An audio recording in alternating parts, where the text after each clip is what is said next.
लड़के, क्या नाम है तेरा? अजय।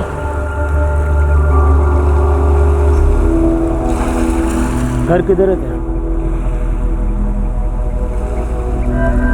घर है नहीं क्या? मेरे साथ चलेगा? खाने को मिलेगा, सोने को जगह मिलेंगी।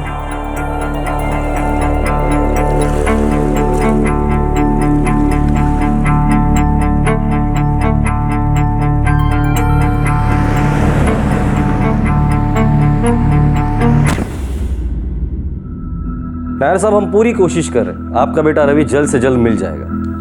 इंस्पेक्टर साहब, 2 दिन हो गए हैं, मेरा बेटा बहुत ही छोटा है, सिर्फ 10 साल का ही। सर, आज तक वो कभी भी अकेला नहीं रहा है, वो अकेला नहीं रह पाएगा सर। सर, मैंने हर पुलिस स्टेशन में पता किया, यहाँ तक कि रेडियो, टीवी, न्यूज़पेपर, हर जगह अपनी तरफ से हर वो कोशिश की, लेकिन रवि नायर का कुछ भी पता नहीं चला। इंस्पेक्टर साहब, आप कुछ भी कीजिए, आप मेरे बेटे को ढूंढ लीजिए प्लीज। नायर साहब, बड़ी अजीब बात है, अभी तक आप लोगों को फिरौती के लिए फोन नहीं आया है।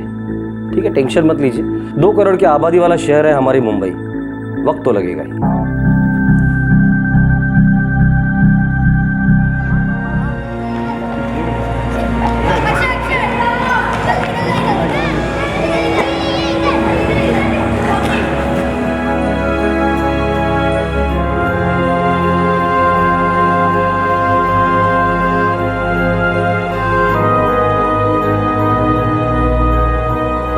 कहाँ गया होगा, किसके साथ होगा, अरे खाना पीना क्या हो रहा होगा। भगवान पर भरोसा रख अम्मा, अपना रवि आ जाएगा। मधु, तूने उसे इस तरह क्यों डांटा? अरे बच्चा ही तो है, गलती किससे नहीं होती। मुझे सिर्फ उसकी भलाई की फिक्र थी। भगवान की कसम, वो मुझे जान से भी ज्यादा प्यारा है।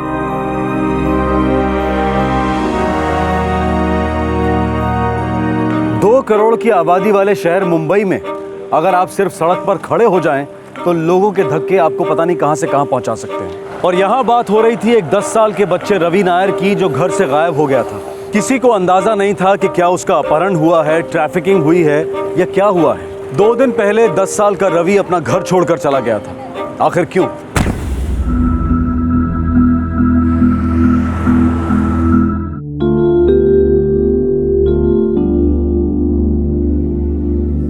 रवि, बेटा ये छाछ पी ले। नहीं दादी, मुझे नहीं चाहिए। पी ले बेटा, पीने के बाद अच्छा लगेगा, पेट में ठंडा लगेगा।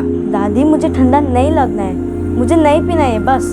रवि बेटा, अपनी बूढ़ी दादी को ऐसे परेशान नहीं करते, पी लेना। ओके फाइन दादी, पी लूंगा, लेकिन मेरी एक कंडीशन है। कैसी कंडीशन? मैं क्लासेस से आने के बाद सीधे खेलने जाऊंगा और आप पापा को मनाओगे, प्रॉमिस करो। ब्लैकमेल करेगा अपनी दादी को? दादी ब्लैकमेल नहीं, डील है। बोलो हाँ या ना? सपोर्ट करोगी तो अभी क्विकली ये छाछ पी लूंगा, वरना मैं जा रहा हूँ, बाय। अरे रुक तो, ले पी ले, मैं मनाऊंगी तुम्हारे पापा को। और अगर पापा नहीं माने तो? नहीं, कैसे मानेगा, बेटा है मेरा। ले पी ले, देख संभाल के क्लास को जाना। दादी हमारी डील मत भूलना, ओके? ओके। कुछ भी मत बोल यार आरती। तू कल क्लास में सो रहा था क्या? कल सरिता मैम ने क्लियरली कहा था कि आज क्लास 5 o'clock तक होगा। लेकिन आज 4 बजे मेरा क्रिकेट का मैच है। वो तू देख ले, क्रिकेट ज्यादा इम्पोर्टेंट है या मैथ्स के प्रॉब्लम्स? वैसे भी तू मैथ्स का तेंदुलकर तो है नहीं।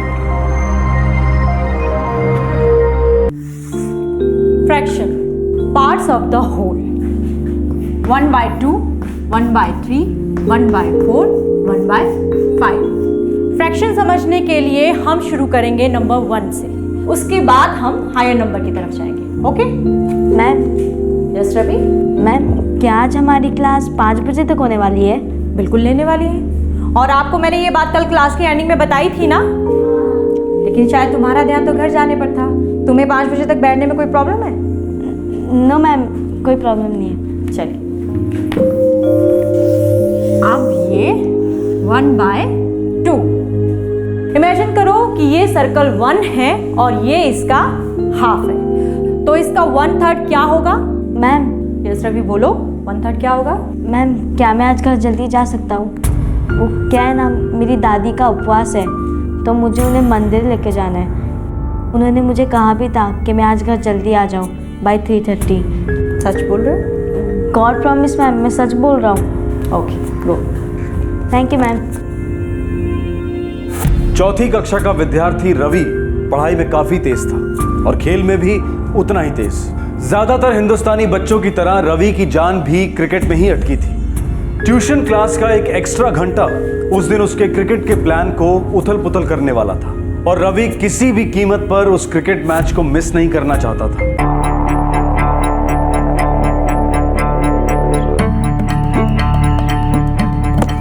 आजा आजा आजा।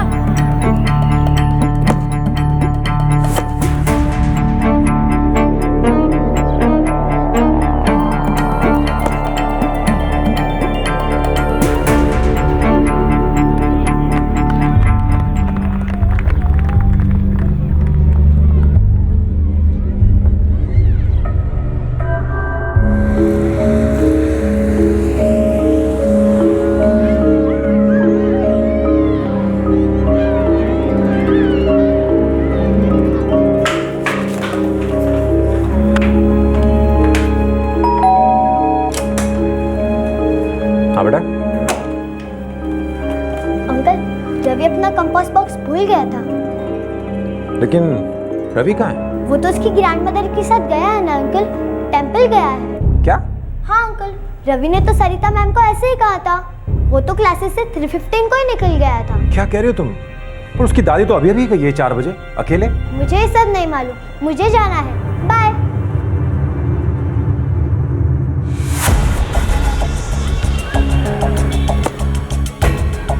ये चौका! ओह शिट, 5:30 बज गए। मुझे भागना होगा यार। अगर आरती कॉलोनी में पहुंच गई तो शिट।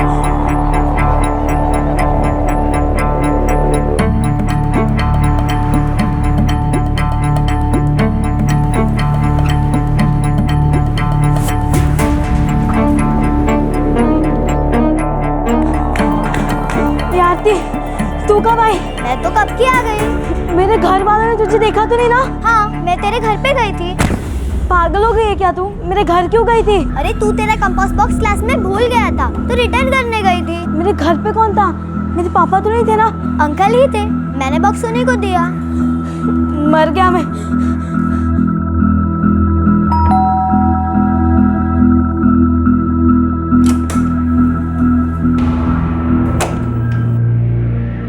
हाय पापा। कहाँ गया था? क्लासेस पापा। और क्लासेस से? पापा वो आज क्लासेस में एक्स्ट्रा टाइम था, एक्स्ट्रा क्लासेस थी। बुरी तरह हाफ रहा है तू, पसीने में लथपथ है। तू क्लासेस से लौट रहा है या फिर क्रिकेट खेल कर आ रहा है? गॉड प्रॉमिस पापा, क्लासेस से ही आ रहा हूँ। ठीक है, तो हिलना नहीं यहाँ से। मैं अभी सरिता मैडम को फोन लगाकर पूछता हूँ कि तू क्लासेस से कितने बजे निकला था। और अगर आज तेरी बात झूठी निकली ना तो याद रखना, मैं आज क्या तुझे घर से बाहर कर दूंगा।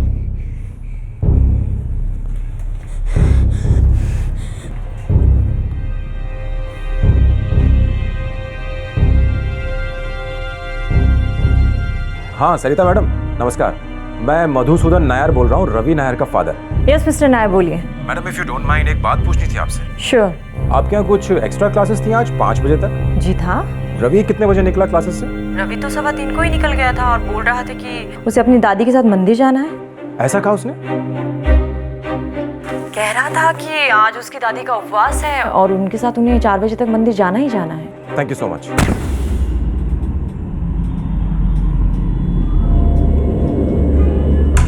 रवि, रवि, रवि, रवि, रवि, रवि, रवि को देखा क्या? तुमने रवि को देखा? रवि, रवि, रवि,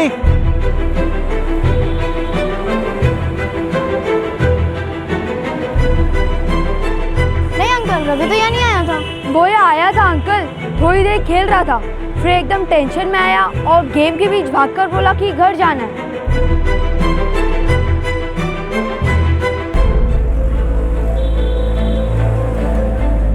नो अंकल, वो तो यहाँ पे नहीं आया, पर मैंने उसे लास्ट टाइम बिल्डिंग के ऊपर भागते हुए देखा था, 540 के आसपास।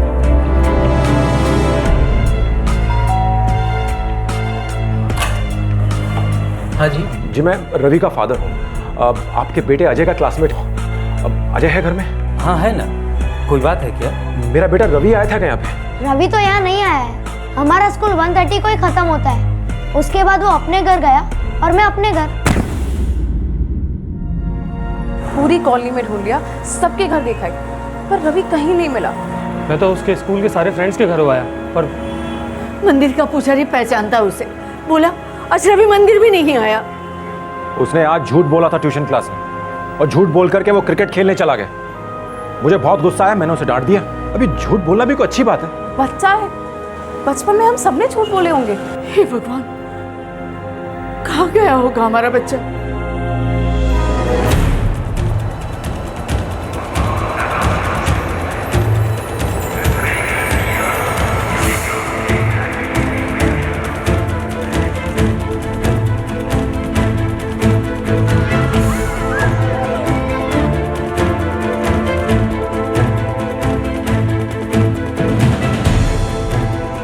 रवी नायर नावाचा एक 10 वर्षाचा मुलगा गोविंद अपार्टमेंट सायन येथून हरवलेला आहे।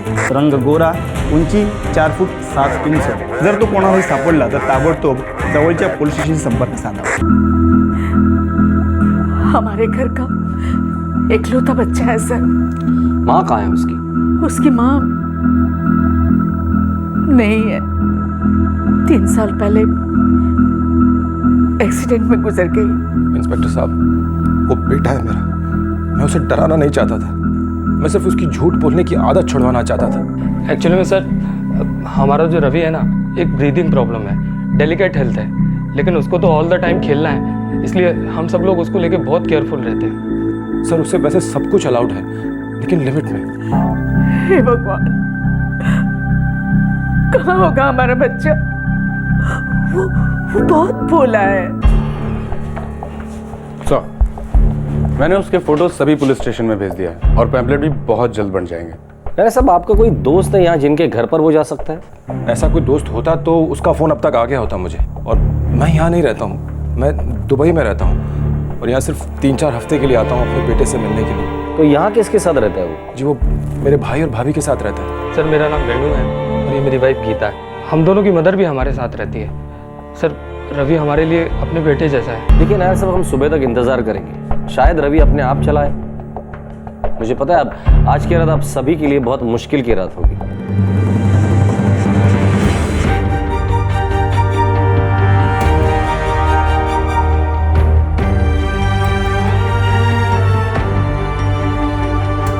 दो दिन 2 रातें बीत चुकी थी और रवि की कोई खबर नहीं थी। रवि के पिता ने कभी इमेजिन भी नहीं किया होगा कि इस तरह जरा से गुस्से से रवि इतना डर जाएगा कि घर से भाग जाएगा।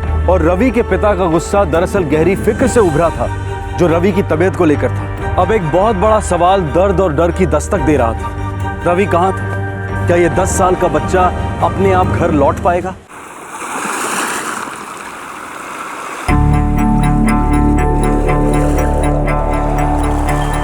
ये लड़के, क्या नाम है तेरा? अजय।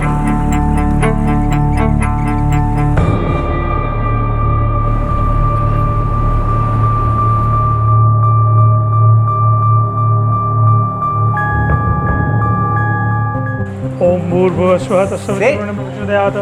ओम भूर्भुवस्वः तत्सवितुर्वरेण्यं प्रचोदयात्। अरे हो रे बाबा, पूजा तेरी करूँ, बोल। सेठ, ये लड़का लापता है। अरे कौन सा लड़का? ये देखो ना, इसका फोटो छपा है। ये नंबर क्या लिखा, जरा बता मेरे को। हाँ,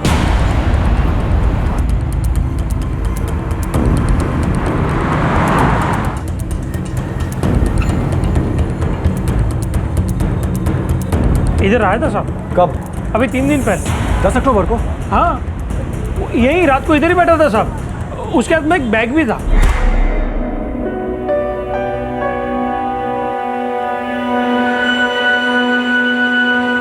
रघु, बच्चा कौन है? अच्छे घर का लगता है सेठ, 2 घंटे से उधर ही है।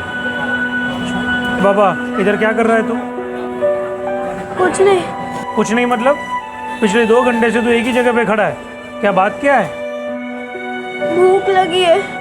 भूख लगी है तो अपने घर जाके खाना खा।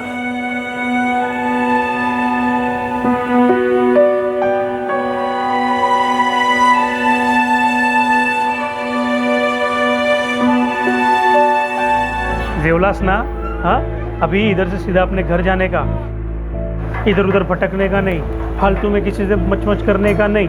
हाँ ज्यादा शानपट्टी किया तो कोई उठा के लेके जाएगा, हाथ पैर काट के भीख मांगने को लगाएगा तेरे को। करते का? हाँ घर जा बाबा, जा जा। सच कहूं साहब तो मुझे लगा इधर आजू बाजू का छोकरा होएगा, वो घर पे मच कटकट हुआ रहेगा तो खाना खा के वापस चला जाएगा। पता नहीं था ये तो अचानक एकदम ऐसे ही गायब होने वाला है। आपको कुछ आइडिया वो किस तरफ गया होगा, कहाँ, मतलब कुछ बोला उसने? कसम से साहब कुछ नहीं मालूम। बच्चे को खाना खिलाकर अपनी इंसानियत तो दिखा दी आपने, पर एक नागरिक का फर्ज भूल गए। पुलिस स्टेशन में फ़ोन किया होता, कितना वक्त लगता है फ़ोन करने के लिए? पता होता कि वो गुम होने वाला है तो मैं आपको एक फ़ोन नहीं मार सकता था क्या? मैं भी बाल बच्चे वाला इंसान है, ये दर्द क्या है वो मैं समझ सकता है। सर, हमने जो पैम्पलेट्स छपवाए थे उसका काफ़ी अच्छा रिस्पांस आया है। गोवंडी, मानखुर्द, चूनाभट्टी, वसई थाने से पब्लिक के काफ़ी फ़ोन आए हैं। उनका कहना है कि उन्होंने बच्चे को देखा है, लेकिन सर जब मैं जाकर वहाँ पर देखता हूँ तो बच्चा कोई और ही निकलता है।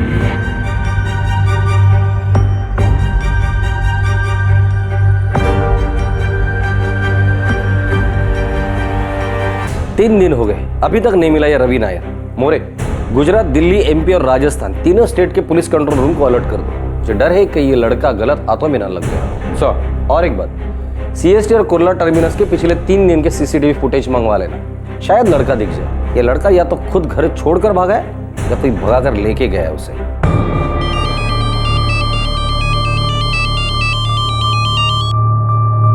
हेलो हेलो मधुसूदन, मेरे रवि की कोई खबर? नहीं पापा, कोई खबर नहीं। कहाँ गया मेरा बच्चा? मेरा रवि कहाँ गया? सारी गलती मेरी है पापा, मैं उसे डराना नहीं चाहता था, मैं सिर्फ उसे सिखाना चाहता था कि झूठ बोलना गलत बात है। भगवान मेरे रवि को बुरी लोगों से बचाए। मैं मंदिर में पूजा करवाऊंगा, आखिर मेरे बेटी की एक ही निशानी है वो।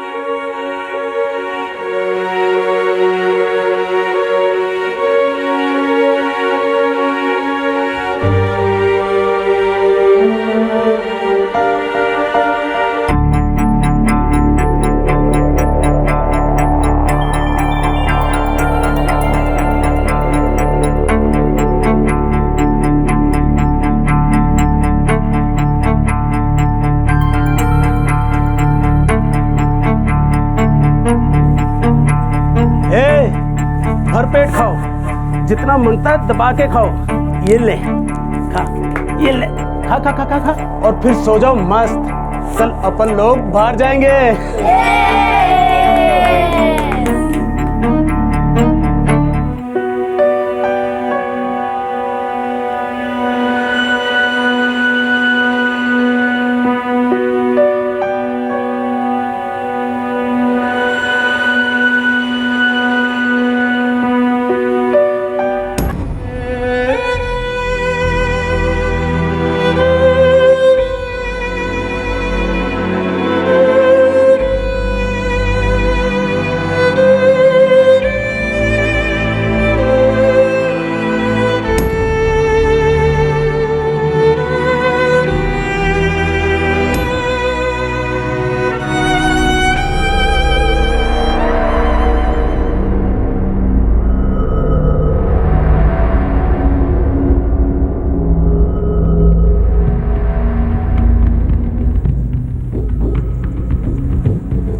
ओए छोकरे, रोते नहीं, लास्ट में जाकर सब ठीक हो जाता है। आंख बंद, दिमाग बंद, सब बंद, समझा? चल सो जा।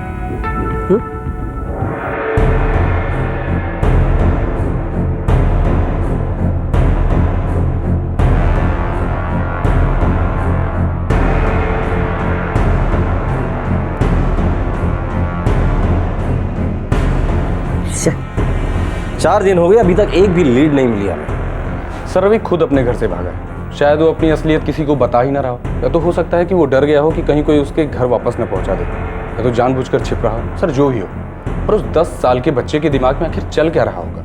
मोरे, एक बार बच्चे का मरा हुआ मुंह माँ बाप देख सकते हैं, पर बच्चा गुम है, इससे बड़ा दुख उनके लिए कोई हो ही नहीं सकता। हर पल उन्हें खलता होगा, कहाँ होगा मेरा बेटा, किस हाल में, पूरी जिंदगी की वाट, माँ बाप, भाई बहन, दादा दादी, सबकी।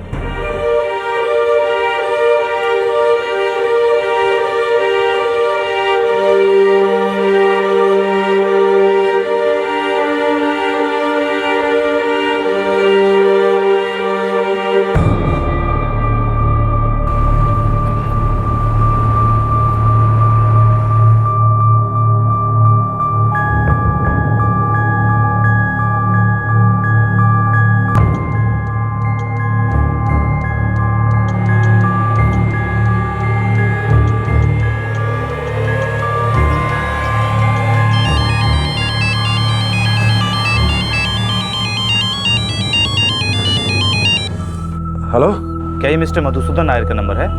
हाँ, मैं मधुसूदन नायर बोल रहा हूँ। आप कौन? जी, आपका बेटा रवि। आपने रवि को देखा है? कहाँ है वो?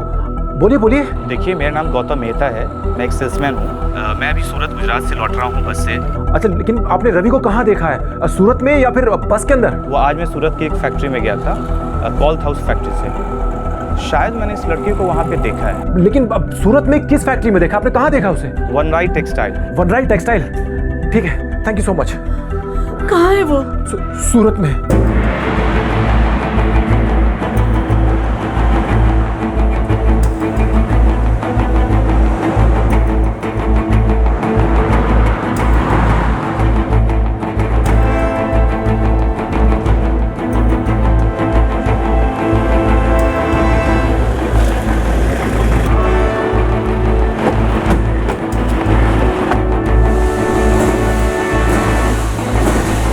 यही है मेरा बेटा।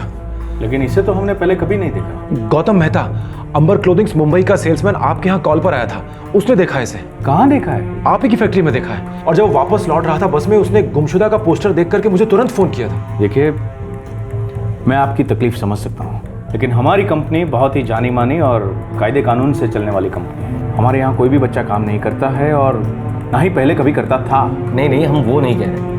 आपकी फैक्ट्री के आसपास शायद भटक रहा हो, या शायद किसी के साथ देखा हो।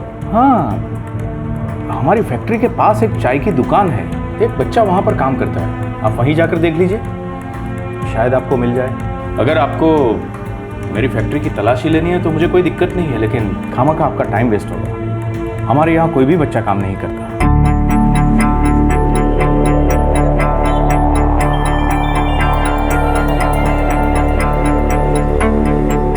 शामू, 112 नंबर यूनिट में 15 कटिंग देके आ, फटाफट जल्दी जा।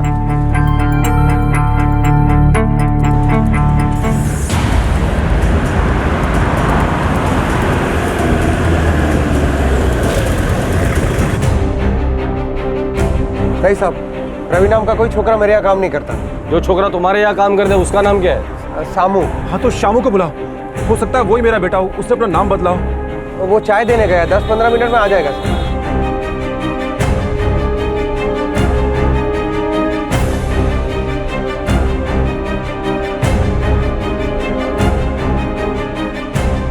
साहब, हो रहा साबू।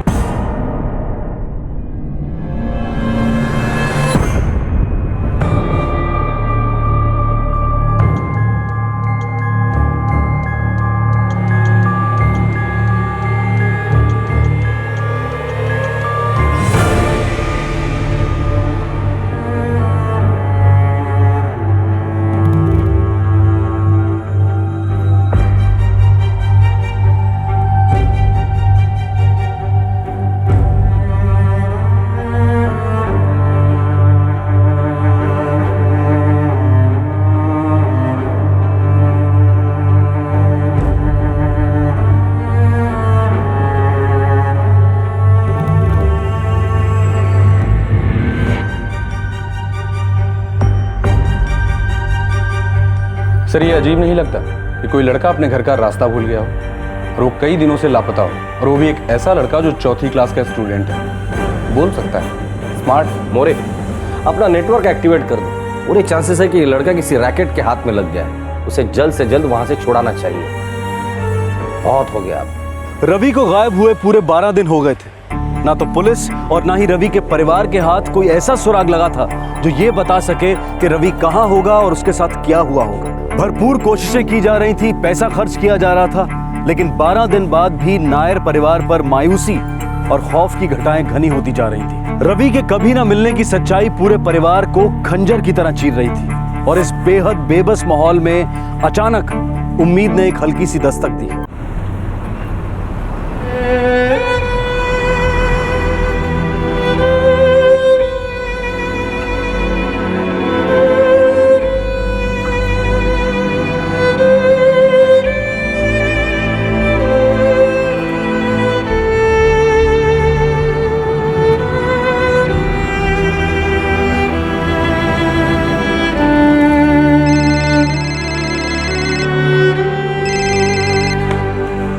San police station. Sir, Ravi मिल गया। क्या? कहाँ मिला? चूना भट्टी पुलिस स्टेशन से फोन आया था, वो वहीं पर है। क्या हुआ? अम्मा, रवि मिल गया। वो ठीक तो है ना?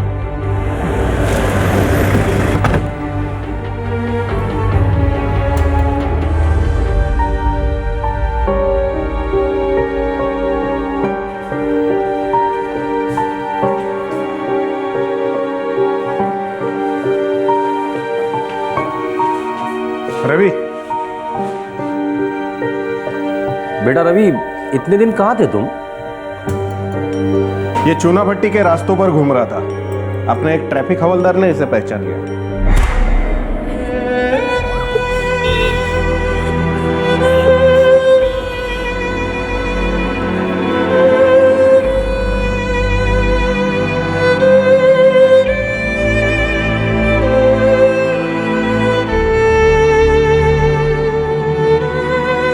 काय रे, काय झाला?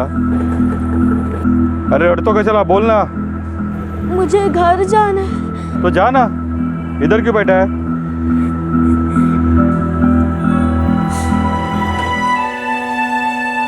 घर से भागकर आया है? कहाँ है तेरा घर? मुझे याद नहीं है।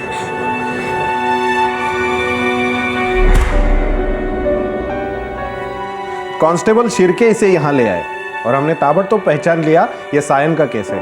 ये मिसिंग लड़का है रवि नायर, और उधर के उधर आपको फोन लगाया। पिछले 12 दिनों से हम लोग इसे दिन रात ढूंढ रहे थे। इसे ढूंढने के लिए तो हम लोग सूरत तक जाकर आए थे।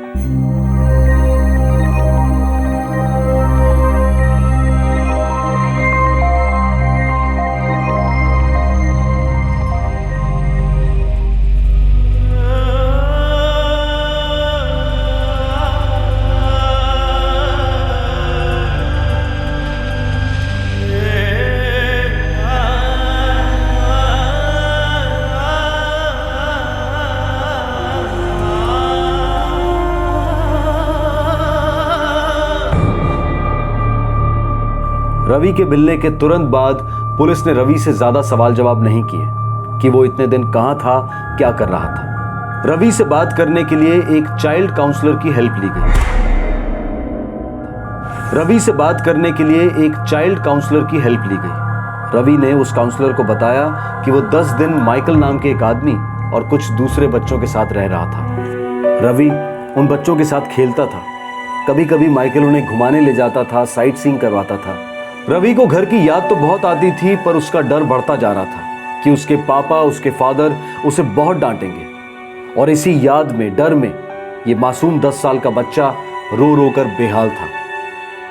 22 अक्टूबर 2012 को घर छोड़ने के 12 दिन बाद रवि माइकल के घर से दबे पांव भाग निकला और चूना भट्टी के पास एक ट्रैफिक हवलदार ने उसे नोटिस किया।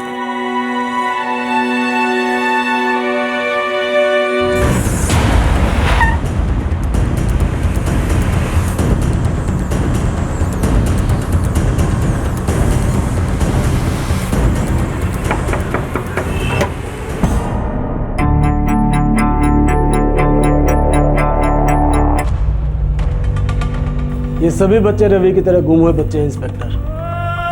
मेरे को कहाँ कहाँ मिलते हैं, इन्हें कुछ याद ही नहीं। इनका घर किधर है, कहाँ से आए, कौन है, कुछ नहीं। और तुम इन्हें अपने पास रख लेते हो। मुझसे बेहतर आप जानते हैं इंस्पेक्टर कि बच्चे अगर गलत हाथों में पड़ जाएं तो उनके साथ क्या हो सकता है। मैं तो बस इन्हें खाने के लिए और रहने की जगह देता हूँ, वो भी तब तक जब तक इन्हें इनका घर ना मिल जाए। मैं इनसे कभी कुछ काम नहीं करवाता साहब, आप चाहे तो इनसे पूछ सकते हैं। कभी नहीं, कुछ नहीं। बच्चा तो गॉड का रूप होता है साहब।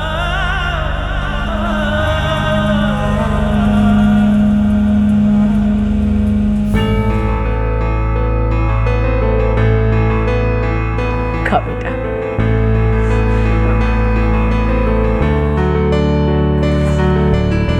आराम से खा।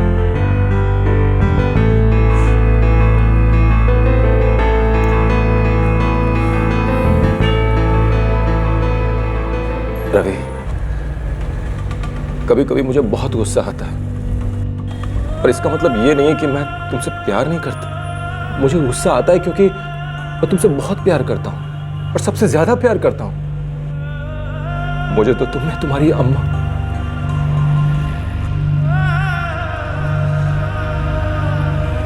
आइंदा ऐसा कभी मत करना। मैं तेरे बगैर जी नहीं पाऊंगा, खत्म हो जाऊंगा। तू समझ रहा है मैं क्या कह रहा हूं? पापा, सॉरी पापा।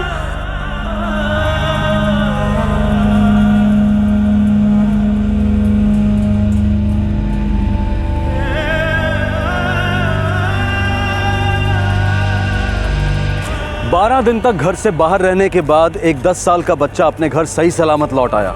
मुंबई जैसे शहर में ये किसी चमत्कार से कम नहीं। एक रेस्टोरेंट के मालिक ने उसे खाना दिया, एक मसीहा किस्म के इंसान ने उसे 10 दिन आश्रय दिया, उसे बेगिंग माफिया और ह्यूमन ट्रैफिकिंग की चीलों से बचा कर रखा। एक ट्रैफिक हवलदार ने अपनी ड्यूटी की मांग के परे इस बच्चे से बातचीत की और सही कदम उठाकर उसे स्थानीय पुलिस को सौंप दिया। और आखिरकार रवि नायर घर लौटा और इसके साथ ही नायर परिवार में जिंदगी लौट आई। एक पिता जिसे बेटे की फिक्र थी, एक बेटा जिसे पिता का डर था। मधुसूदन और रवि का रिश्ता हम सबके घरों में पनपता है। माँ बाप बच्चों को सुधारना चाहते हैं, उन्हें बेहतर इंसान बनाना चाहते हैं, उनके स्वास्थ्य का ख्याल रखते हैं। और बच्चे होने के नाते अपना विरोध एक रिबेलियस तरीके से बयां करते हैं। अक्सर दोनों पक्ष सही होते हैं पर एक दूसरे को समझने में गलत होते हैं। ये गलती बहुत बड़ी नहीं है, लेकिन जो छोटी सी गुंजाइश रह जाती है उसे भरना, उस खाई पर एक पुल बांधना बहुत जरूरी है, वरना रवि नायर जैसे केसेस कम नहीं होंगे। एक बहुत मशहूर इंग्लिश कहावत है जिसका मतलब है कि जब तक मैं समझ पाया कि मेरे पिताजी कितने सही थे, मैं खुद पिता बन गया और मेरा लड़का हर मोड़ पर मुझे ये बताता रहा कि मैं कितना गलत हूँ। 10 साल पहले जो बगावत बच्चे 16-17 की उम्र में दिखाते थे, वो आज बच्चे 12-13 की उम्र में दिखाते हैं। टीवी और इंटरनेट से एक्सपोजर, फास्ट फूड के कारण हार्मोनल चेंजेस, ये सभी बच्चों के इमोशनल सिस्टम में तबाही मचा सकते हैं। उनके आइडियाज, उनका व्यवहार अक्सर बड़ों जैसा होता है, लेकिन वो हैं तो बच्चे ही। किसी भी पीढ़ी में बच्चों की बगावत के साथ डील करना कभी आसान नहीं था, लेकिन जनरेशन गैप को मेंटेन करते हुए भी जिंदगी निकल जाती थी। लेकिन आज की पीढ़ी में इस गैप को बनाए रखना या इग्नोर करना कोई ऑप्शन नहीं है। ये अनिवार्य हो गया है कि माँ बाप बच्चों के दोस्त बने और पेरेंटिंग के, पालन के नए तरीके खोज निकालें, नए कायदे बनाएं। हम ये अक्सर भूल जाते हैं कि हम बच्चों से नहीं बल्कि लिटिल एडल्ट से बात कर रहे हैं। हमारे आज के एपिसोड की दूसरी कहानी।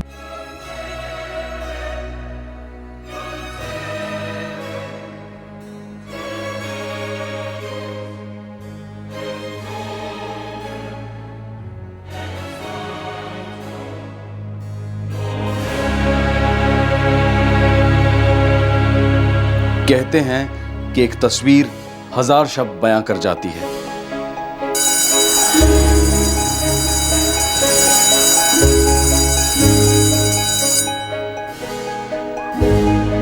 लेकिन कभी कभी जुबान से निकले चंद अल्फाज एक तस्वीर को बदल सकते हैं, जिंदगी की तस्वीर को। ओके बच्चों, टाइम अप। सब अपनी पेंसिल नीचे रखो।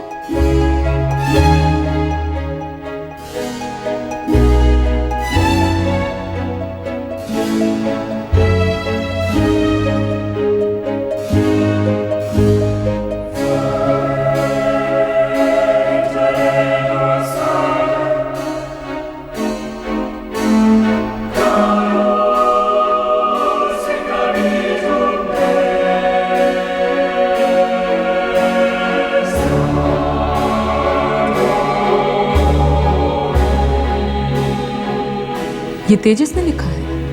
Yes ma'am. तेजस, क्या है तुमने लिखा है? मैं तुमसे पूछ रही हूँ तेजस, जवाब दो। Yes ma'am. और ये जो तुमने लिखा है, क्या वो सच है? क्या ये सच है बेटा? अगर तेजस ने जो कुछ भी लिखा है वो सच है तो फिर ये तो एक जुर्म है गीता। हमें पुलिस को इन्फॉर्म करना चाहिए। नहीं, अभी नहीं। पहले उसके पेरेंट्स को एक मीटिंग के लिए बुलवाओ तुरंत, और इंसिस्ट करना कि तेजस के फादर उस मीटिंग में जरूर आए। ओके?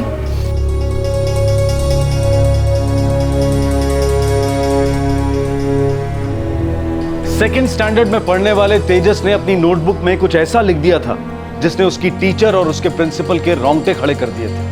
उन्होंने तुरंत कुछ करने का फैसला किया। अभी तक पेरेंट्स टीचर मीटिंग में हमेशा सिर्फ तेजस की मां आती थी, लेकिन इस बार स्कूल ने तेजस के पिता को बुलवाना भी जरूरी समझा। आखिरकार ये क्या माजरा था? ये कैसी संगीन दस्तक थी?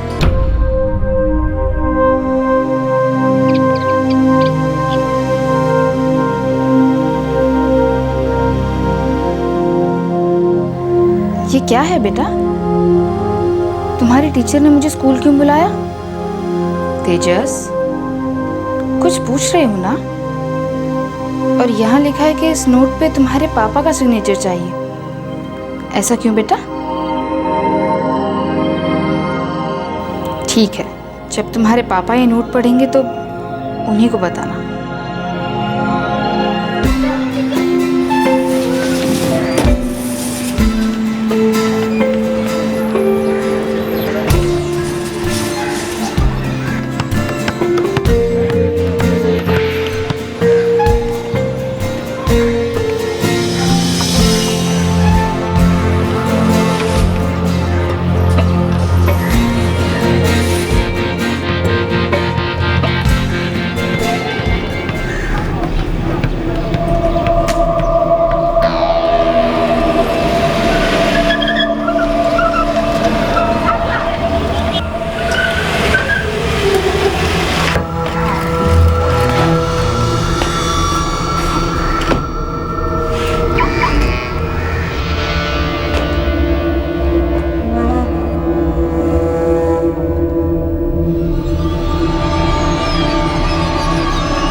एक कटोरी में दाल परोसी है, दवाई का डोज दे रही हूँ। चम्मच भर से ज्यादा नहीं है ये। और नहीं बनाई? बनाई है ना। तो कब डालोगी? बस। क्या ये सब्जी में नमक डाला है या नमक की सब्जी बनाई है? मैंने चखी थी, बराबर तो है। बराबर है? ये सब्जी बराबर है? हाँ।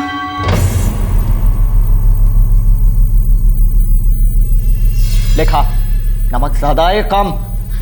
ज्यादा ज्यादा है। हाँ? तूने अभी बोला ना कि बराबर है नमक। खा, थोड़ा और खा। प्लीज मुझे मत मारिए। क्या ये तेजस, क्या मस्ती की स्कूल में? होमवर्क नहीं किया? वर्कबुक घुमाई है? किसी को मारा है? क्या किया है? आरती जी? क्यों बुला रहे हैं स्कूल वाले तुम्हें मिलने के लिए? मुझे नहीं पता। तुम पूरा दिन भर घर में करती क्या रहती हो? इसने स्कूल में क्या किया तुम्हें पता ही नहीं? मैंने इससे कई बार पूछा लेकिन ये मुंह ही नहीं खोलता। मैं वहां ऑफिस में पूरा दिन भर खपता रहता हूं और यहां तुम दोनों का चल क्या रहा है? हाँ, तुम्हारे बेटे की स्कूल से कंप्लेंट आई है और तुम्हें पता ही नहीं क्यों? अगर तुझे पता नहीं होगा तो किसे पता होगा? तेरे बाप को या मेरे बाप को? जवाब दे, बोल। मुझे नहीं पता। प्लीज मुझे मत मारिए। हे देवा, प्लीज मुझे मत मारिए। फिर से शुरू हो गए इनकी चिल्लम चिल्ली। अब तो ये रोज रोज का होने लगा है। कुमुद, तुम आरती से बात करो ना। मेरी कुछ सुनती ही नहीं है, कुछ पूछो तो एकदम गूंगी सी हो जाती है। बेचारी बेचारी बनकर आज तक कभी किसी का भला नहीं हुआ है कुमुद। तुम्हें उसे समझाना ही होगा। जो भी है उन दोनों के बीच, ये इस तरह से हल नहीं होने वाला है।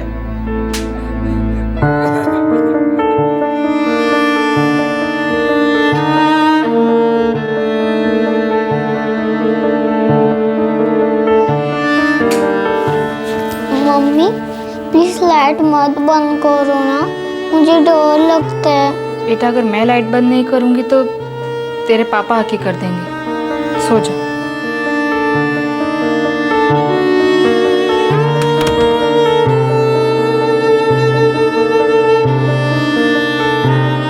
क्लास में एक शब्द नहीं बोलता है, कुछ पूछो तो रिस्पॉन्ड ही नहीं करता। रेसिस में भी अकेले बैठकर अपना टिफिन खाता है, किसी के साथ खेलता भी नहीं है। उसका कोई दोस्त नहीं है स्कूल में, बस अपने आप में ही रहता है। मिसेस भंडारकर, मैंने तेजस की फर्स्ट स्टैंडर्ड की क्लास टीचर से बात की है और उनका भी यही कहना है कि ये प्रॉब्लम नई नहीं है, पिछले साल से चल रही है। एग्जैक्टली प्रॉब्लम क्या है मिसेस भंडारकर? नो मैम, कोई प्रॉब्लम नहीं है। घर पर भी ऐसे ही चुपचाप रहता है वो? नहीं तो। आपकी सोसाइटी में फ्रेंड्स हैं उसके? बाहर जाता है खेलने? जी हाँ, वो खेलने तो रोज नीचे जाता है। घर से बाहर जाता है पर खेलता है, हंसता है, वो दौड़ता है दोस्तों के साथ? आपने खेलते हुए देखा है उसे? मैम वो उस वक्त मुझे घर का काम रहता है और उसी वक्त तेजस के पापा भी घर लौट आते हैं। तो आपके हस्बैंड क्या करते हैं मिसेस भंडारकर? जी वो इंजीनियर हैं, सर्विस करते हैं। आपकी तबीयत तो ठीक है ना? जी हाँ, मैं बिल्कुल ठीक हूँ। लग तो नहीं रहा। ये चेहरे पे ये निशान कैसे? वो मैम वो हमारी सोसाइटी में मच्छर बहुत हैं। मच्छर? आई सी। देखो आरती, मैं तुम्हें आरती तो बुला सकती हूँ ना? जी बिल्कुल। आरती, तुम्हारा बेटा तेजस अब क्लास 2 में है, पर क्लास 2 के बच्चों की तरह बिहेव नहीं करता। दरअसल उसकी बिहेवियर किसी भी एंगल से नॉर्मल नहीं है। मुझे लगता है कहीं ना कहीं कुछ ना कुछ है जिसे बहुत ज़्यादा डिस्टर्ब किया जा रहा है। मेरा कहना यह है कि आप तेजस के साथ आराम से बैठकर बात कीजिए, उससे प्यार से पूछिए कि आखिर बात क्या है। लेकिन मैम सब बच्चे बातूनी नहीं होते, कुछ बच्चे खामोश भी तो रहते हैं। आरती, मैंने हजारों बच्चों को देखा है, उनके फैमिलीज को देखा है, जाना है, पहचाना है। खामोश रहना कुछ और बात होती है आरती, और खामोश बन जाना कुछ और। ये खामोशी एक दस्तक है आरती, इसे ना सुनने की गलती मत करो।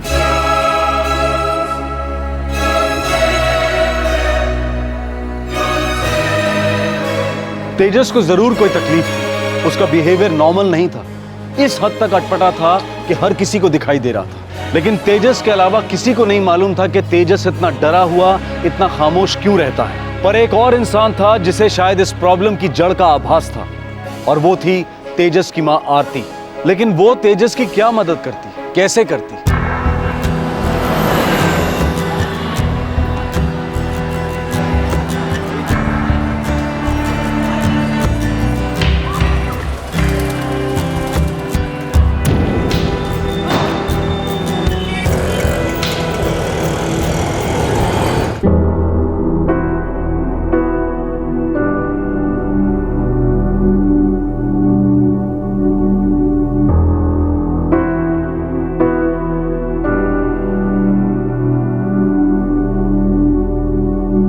ये है अपना फायर ब्रिगेड। जहाँ कभी आग लग जाती है ना, तो फायर स्टेशन में कॉल आते हैं, तो फायर ब्रिगेड निकलता है, मजबूत आदमी और ढेर सारे पानी के साथ। और पानी कहाँ होता है? ये यहाँ इस टैंक में। अब तुम मुझे बताओ, गाड़ी कैसे निकलती है, कैसे आवाज करती है? अरे फायर इंजन की आवाज, टन टन टन टन टन टन टन टन टन टन टन टन टन टन टन। सुनी नहीं क्या तूने?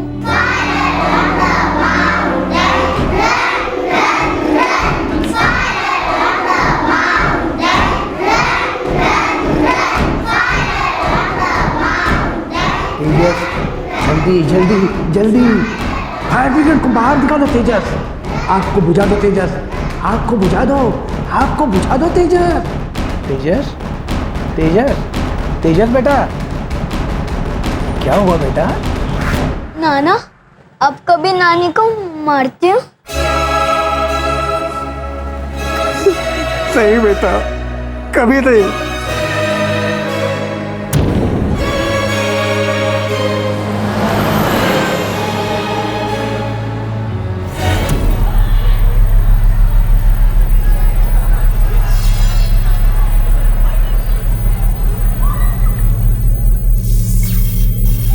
ह्यूमन पॉपुलेशन फंड की रिपोर्ट के अनुसार भारत में 2/3 से भी ज्यादा शादीशुदा महिलाएं घरेलू हिंसा का शिकार होती हैं।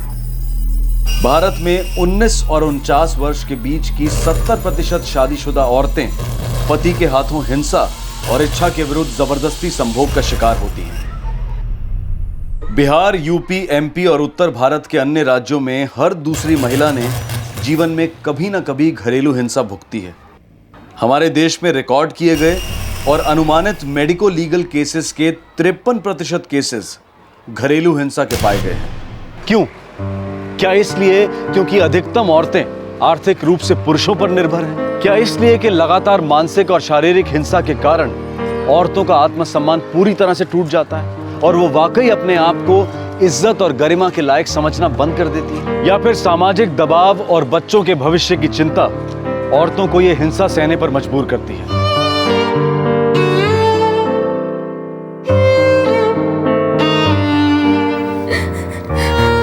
सबके साथ होता है बेटा। बर्दाश्त नहीं होता है। खाने में नमक कम हो मारते हैं, चाय टाइम पे ना मिले मारते हैं, हर छोटी बात पे मारते हैं, हर वक्त इतना गुस्सा। शादी का मतलब निभाना है और वो जिम्मेदारी सिर्फ हम औरतों की होती है। मर्द चाहे जितना बदसलूकी से पेश आए, बर्दाश्त तो हम औरतों को ही करना पड़ता है ना बेटा। दर्द होता है आई, बहुत दर्द होता है। कभी कभी तो लगता है कि तेजस भी ये सब सीखेगा और एक दिन वो भी मुझे मारेगा। तू देवेन को मारने का मौका ही मत दे बेटा। सब काम एकदम टाइम पे बराबर करके रखना। उसे प्यार से बात कर, सच धज के रहे, सब ठीक हो जाएगा बेटा। 8 साल हो गए आई, मैंने सब कुछ करके देख लिया, एक बेहतर दिन नहीं देखा। आई, मुझे यहाँ तेरे और बाबा के साथ रहने आई। देख बेटा, क्या है ना, हम जिस समाज में रहते हैं ना, वहाँ औरतों की पहचान उनके घर से होती है। वो कैसी बहू है, कैसी बीवी है, कैसी माँ है, अपना घर कैसे रखती है। अगर तू और तेजस यहाँ रहेंगे तो दामाद जी को कौन संभालेगा? देख बेटा, तुझे भगवान को धन्यवाद कहना होगा कि तेरा पति सिर्फ थोड़ा ज्यादा गुस्से वाला है। अगर उसे शराब की आदत होती, दूसरी औरत के पास जाने की आदत होती तो। और आरती, तेरा नसीब इतना खराब नहीं जितना तू सोचती है। अरे अपने पति को कोई छोड़ देता है क्या? और तेजस, उसके बारे में तो सोच। क्या वो अपने बाप के बिना रह पाएगा? तुम उसे बाप के बिना पाल सकोगी? आरती, तू परत जा। वो तेरा घोंसला है और अपना घोंसला कभी कोई नहीं छोड़ता।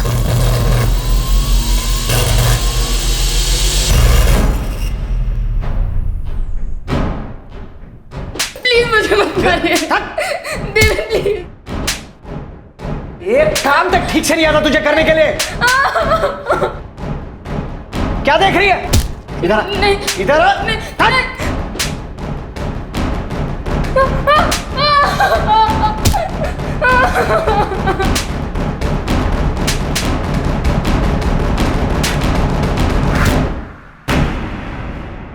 बहुत हो गया आरती, बस अब तुम्हें कुछ करना होगा।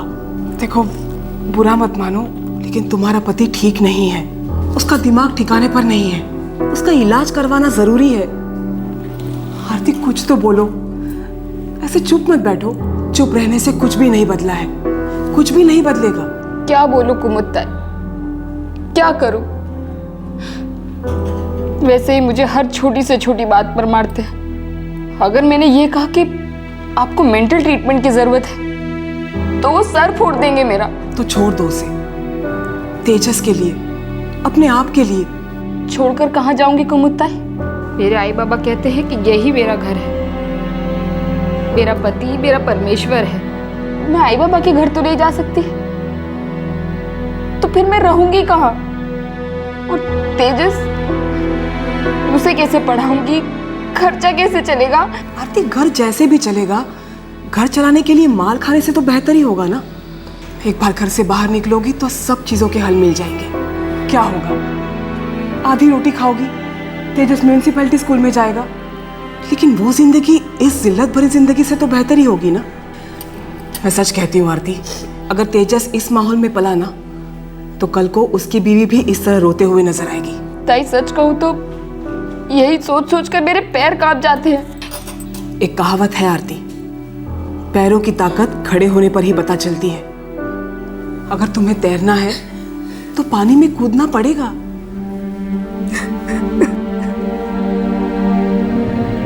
बच्चों, आज हम एक बहुत मजेदार चीज करने वाले हैं, तो आप सब तैयार हो उसके लिए? Very good.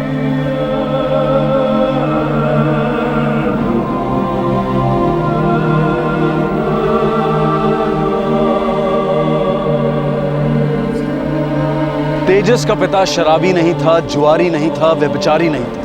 वो अच्छा कमाता था और घर में भी पैसे देता था, लेकिन उसका गुस्सा लिमिट से कोसों दूर था और इसी वजह से वो अपनी पत्नी और कभी कभी अपने बच्चे को बुरी तरह से पीटता था। तेजस की माँ अपने आप को बेसहारा समझती थी, चुपचाप सहती थी और छोटा सा तेजस खौफ की चादर ओढ़कर रात रात भर सोता नहीं था। वो सोचता रहता, प्लेग्राउंड में, क्लासरूम में, हर सेकंड हर पल सिर्फ यही सोचता रहता कि वो अपनी माँ और अपने लिए क्या कर सकता है। My family in 10 sentences, okay? तो आज आपको अपनी फैमिली के बारे में डिस्क्राइब करना है। अपने पापा, मम्मी, भाई, बहन सबके बारे में लिखना है। वो सारी मजेदार बातें लिखनी है जो आप उनके साथ एंजॉय करते हो। तो are you ready? Your time starts now.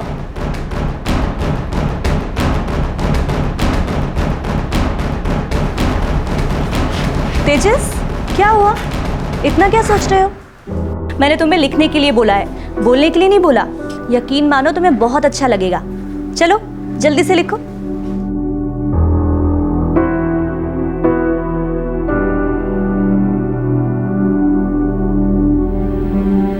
मेरे पापा हमेशा गुस्से में रहते, मम्मी को मारते, अगर खाने में नमक कम हो तो मारते हैं, अगर मम्मी कुछ बोलने गए तो मारते हैं, हमेशा मारते रहते। हम लोग कभी बाहर नहीं जाते।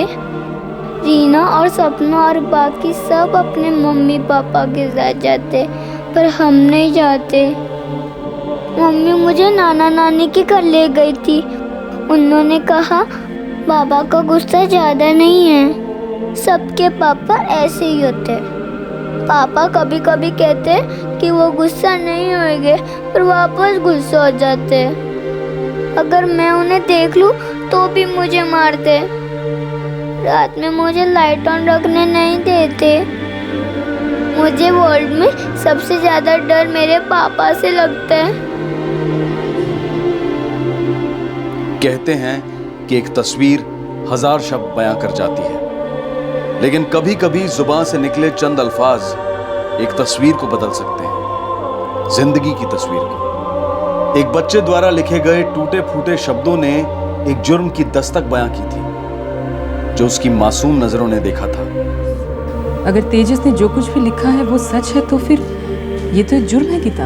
हमें पुलिस को इन्फॉर्म करना चाहिए। पहले उसके पेरेंट्स को एक मीटिंग के लिए बुलाओ, तुरंत।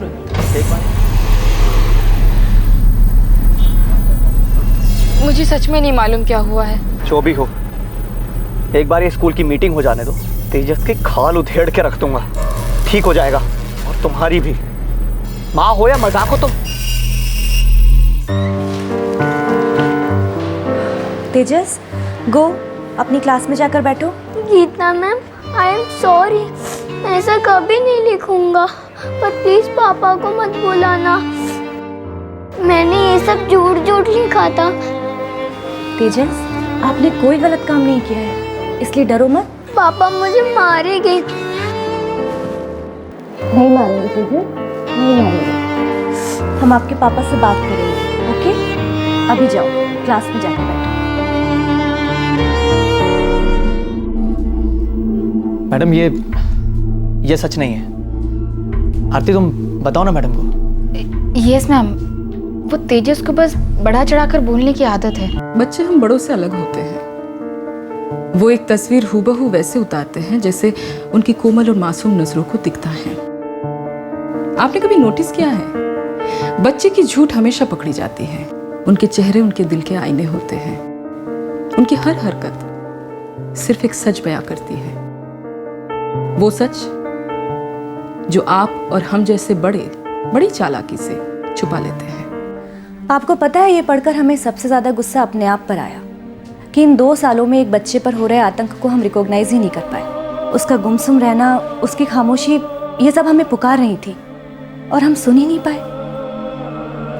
हमारा काम सिर्फ उन्हें पढ़ाना नहीं है, बल्कि उन्हें एक मजबूत और बेहतर इंसान बनाना है। और अगर हमें लगे कि परवरिश में कहीं पे इंसानियत कुचली जा रही है, बच्चा टेरराइज्ड हो रहा है, तो ये बात पेरेंट्स तक पहुंचाना हमारी ड्यूटी है। और पेरेंट्स के साथ मिलकर एक ठोस कदम उठाने में हम विश्वास रखते हैं, इससे पहले कि बहुत देर हो जाए।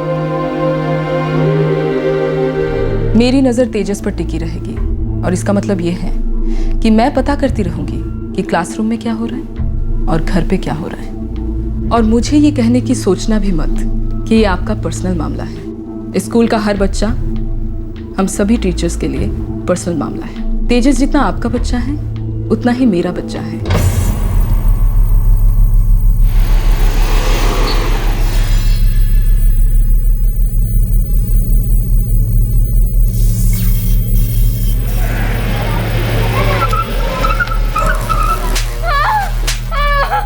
मैं तुझसे आखिरी बार पूछ रहा हूं, बता दे, तूने सिखाकर भेजा था ना इसे? मैं सच कह रही हूँ, मैंने इसे कुछ नहीं कहा। झूठ बोलती है तू, हैं? झूठ बोलती है मेरे आगे, झूठ बोलती ये मैंने लिखा था पापा, मम्मी ने मुझे नहीं बोला था।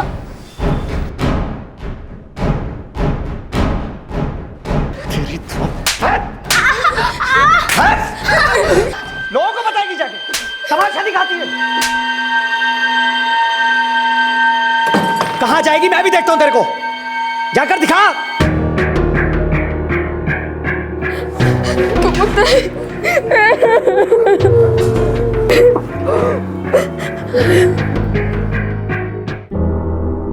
तुम चुप बैठी रही और ये तुम्हारा तेजस बोल उठा। अब तो हार मत मानो, उसे सबक सिखाओ, छोड़ दो उसे। आरती, वो होगा तेजस का पिता, तुम्हारा पति, लेकिन वो एक निर्दयी इंसान भी है। उसका इलाज कराना जरूरी है। तुम अभी कभी निकलो वहां से। मैं अभी के अभी जाऊं कहाँ?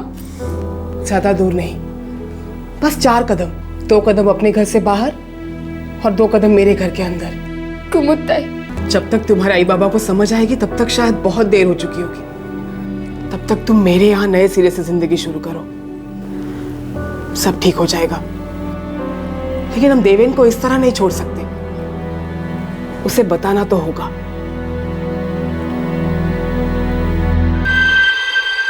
पाँच साल से ये सब कुछ चल रहा है। मेरे बेटे तेजस के पैदा होने पर मुझे लगा कि अब हालात बदल जाएंगे। आई बाबा ने भी यही कहा। कुछ महीने तो वो ठीक थे, लेकिन फिर उन्हें गुस्सा आने लगा, हर छोटी छोटी बात पर।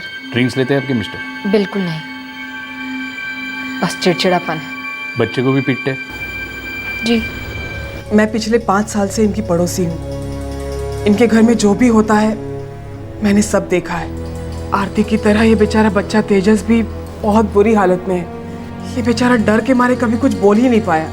लेकिन जब इसके स्कूल में इसे माय फैमिली पर ऐसे लिखने के लिए बोला गया, तब उस निबंध में इसने सब कुछ लिख डाला कि उसके बाबा घर में कैसा बर्ताव करते हैं, उसकी माँ को क्या क्या सहना पड़ता है, ये खुद क्या महसूस करता है और उसकी फैमिली क्या है। देखिए, घरेलू मामले अगर सिविल तरीके से सुलझे तो अच्छा रहता है, पर यहाँ पर डोमेस्टिक वायलेंस हुई है। हम एक एनसी रिपोर्ट करेंगे और मैं खुद जाकर देवेन भंडारकर से मिलूंगा। लेकिन मैं उस घर में वापस नहीं जाऊंगी, बिल्कुल नहीं जाऊंगी। अब न मैं और मेरा बेटा तेजस इस जुल्म को बर्दाश्त करेंगे। आप देवेन के खिलाफ सख्त से सख्त कार्रवाई कीजिए। इसीलिए मैं पुलिस स्टेशन आने को तैयार हुई हूँ। मैंने इन्हें बुलाया। देखिए, आपकी ड्यूटी बनती है कि इस खराब टाइम पे आप अपनी बेटी और नाती की मदद करें। देवेन से तो हम निपट लेंगे, मगर आरती आपकी इकलौती बेटी है। अगर आप उसे सहारा नहीं दोगे तो कैसे चलेगा? 8 साल भुगतने के बाद उसने एक कदम लिया और बिल्कुल सही कदम उठाया। आपको अपनी बेटी का साथ देना चाहिए।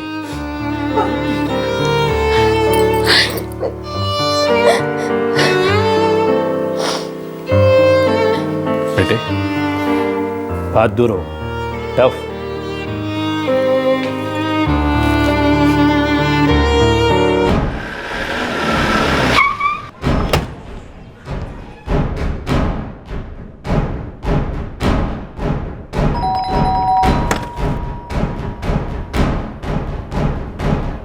आपके बाद अगर एक भी शिकायत आई तुम्हारी बीवी से, तुम्हारे बच्चे से, बीवी के माँ बाप से, पड़ोसियों से या किसी से ही, तो याद रखना इस एनसी रिपोर्ट को एफआईआर होने में देर नहीं लगेगी और तुम पक्का जेल के अंदर होगे।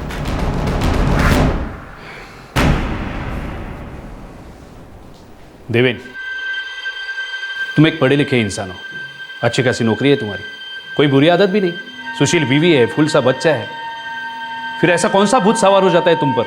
यही मौका है, सुधर जाओ। शुक्र करो तुम्हारा बच्चा समझदार है, उसने अपना डर और दर्द दोनों लिख के बयां किया, वो भी स्कूल में। अगर चुप रहता तो बड़ा होकर शायद तुम्हारे दांत तोड़ के तुम्हारे हाथ में दे देता। अपने आप को किसी अच्छे साइकेट्रिस्ट को दिखाओ और अपने गुस्से का इलाज करो।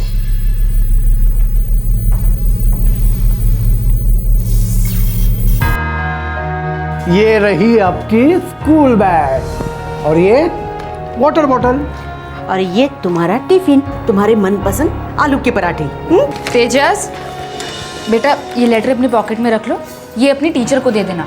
इसमें मैंने लिखा है कि आपका बस का रूट अब बदला जाएगा, अब आपको यहाँ से पिकअप करना है, ठीक है? फायरमैन फायरमैन, चलो जल्दी करो हीरो।